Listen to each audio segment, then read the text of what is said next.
Good day, everybody. My name is Fitz Rabin, and I'm grateful to bring to you today a timeless teaching from the most storied, famed, and holy Kabbalist and spiritual teacher, the founder of the Hasidic movement, Rabbi Yisrael Baal Shem Tov.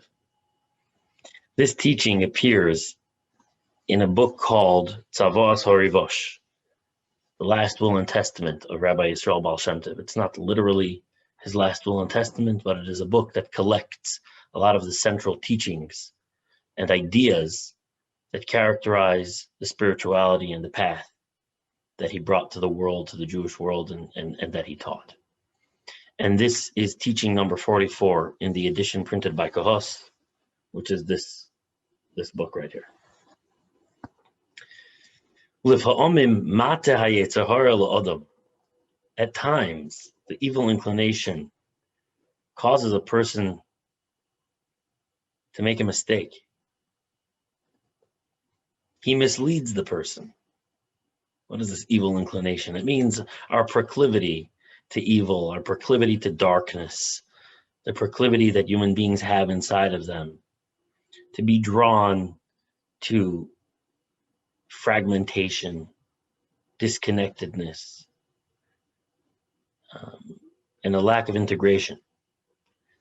So sometimes this force inside of us comes along and tells us, tells us that we violated a tremendous sin. We've transgressed massively. When in fact, it wasn't a grave sin at all. It was a stringency that maybe we overlooked, or maybe we didn't keep, or we didn't uphold. And sometimes it's no matter at all.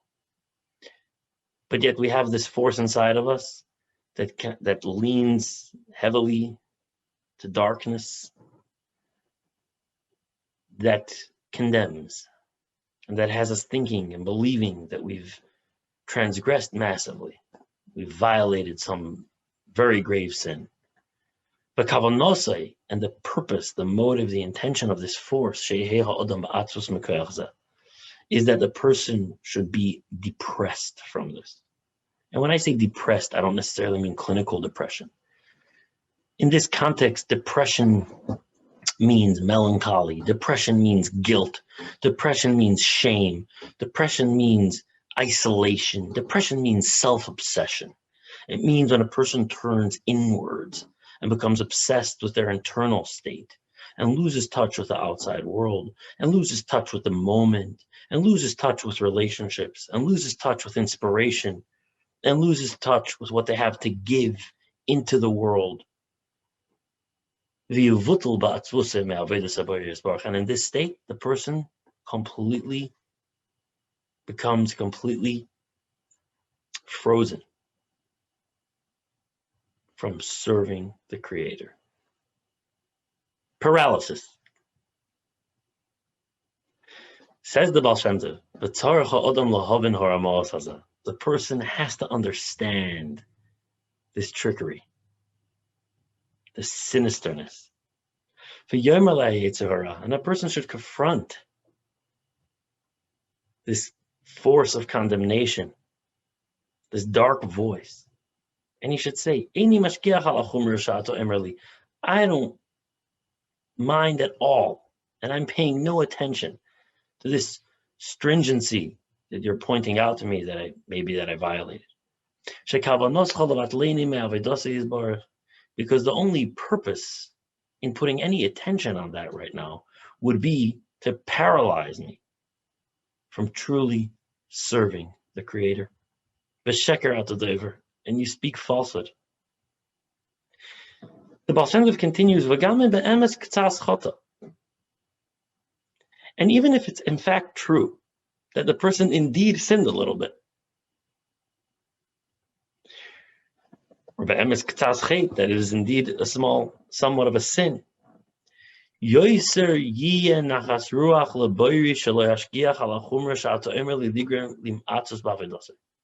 still, even if my action actually violated something, and even if it was somewhat of a transgression, and even if it was a little bit of a sin,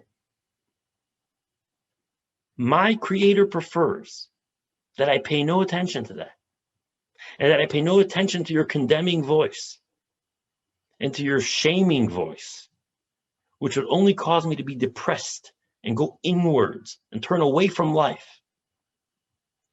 Adarabba, to the contrary, I will serve my Creator with joy. Because this is a great principle, says the Baal Shem Tov. I am not here to serve myself. Why am I here? I'm not here to self-serve. I'm not here towards the end of self. I'm here to bring joy to the Creator. I'm here to bring pleasure to the Creator. I'm here to fulfill a cosmic intention, a purpose. And if so, and because my intention and my purpose over here is to bring joy to the Creator and to fulfill a purpose, God will not hold it against me, the fact that I'm not paying attention to this transgression or this stringency that I violated. Because the reason why I'm not paying attention to it, the reason why I'm not giving it any credence, the reason why I'm not giving it any attention is so that I don't become paralyzed and frozen in my service. So what the Baal Shem Tov is telling us here is sometimes we have this force inside of us. He calls it the Yetzer Hara, the evil inclination.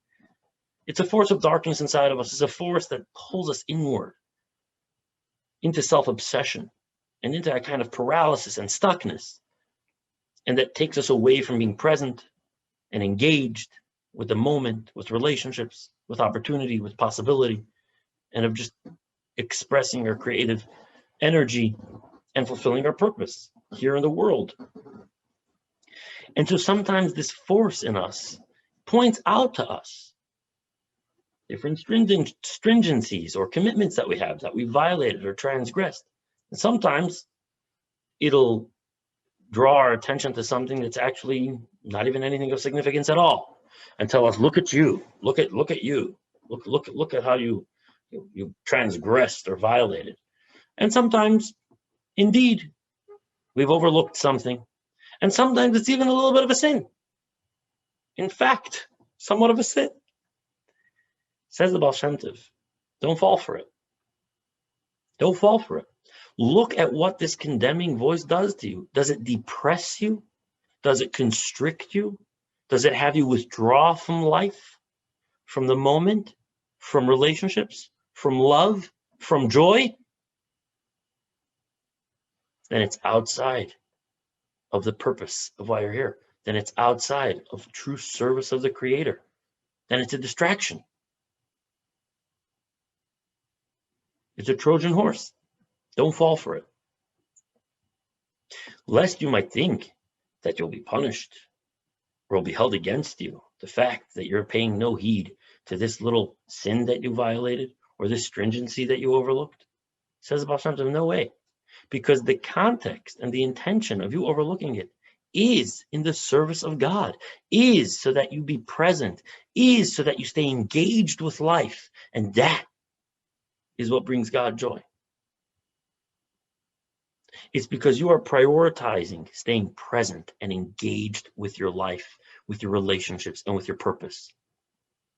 And that is what God wants. And that is why you're here. And to not be distracted by anything along the way.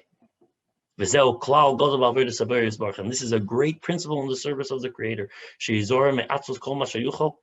To be careful as much as possible to avoid this depressed state of being, this constricted state of being, this self-absorbed and self-obsessed state of being.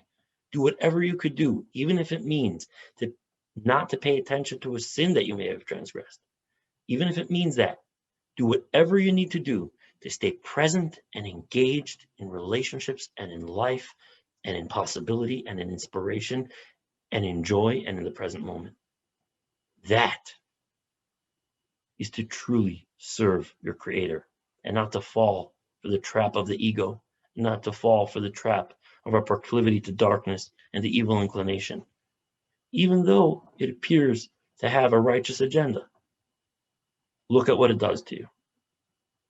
If it depresses you, stay away from it. Push it away. Know that God wants you, not your guilt and shame and depression.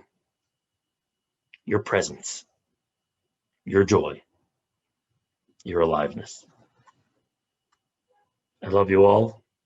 My name is Fitzraven, and I help people create what they'd love in their life through mastery over their state of being. I call it being a soul scribe. If any of you would like to be in conversation with me, please reach out to me. I'd be happy to be in conversation together. Love you all.